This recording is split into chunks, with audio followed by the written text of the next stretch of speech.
একটা ব্যাংকে যদি আপনি ঠান্ডা পানির পাত্রে রাখেন আর সেই পাত্রটিকে ধীরে ধীরে গরম করতে থাকেন, ব্যাংকটি কিন্তু তাড়াতাড়ি কোনো প্রতিক্রিয়া দেখায় না। সে চুপচাপ পানিতে বসে থাকে আর নিজের শরীরের তাপমাত্রা পানির সঙ্গে সামঞ্জস্য করতে থাকে। ধীরে ধীরে পানি গরম হতে থাকে আর ব্যাংকটা ধীরে ধীরে তার শরীরের ভেতর সেই উত্তাপ সহ্য করতে থাকে। সে ভাবে, এটা তো এখনও সহ্য করা যাচ্ছে।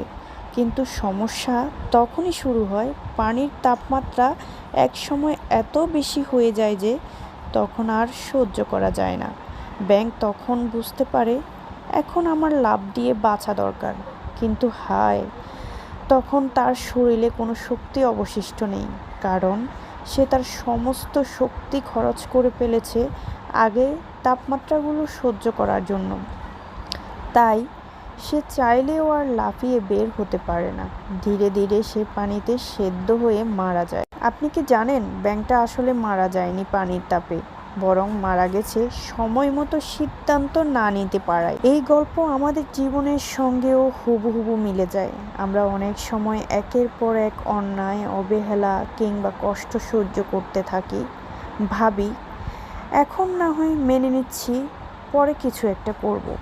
কিন্তু যে সমস্যাগুলো শুরুতেই ঠেকানো যেত, তা ধীরে ধীরে এমন ভয়াবহ রূপ নেয় যে তখন আর কিছুই করার থাকে না।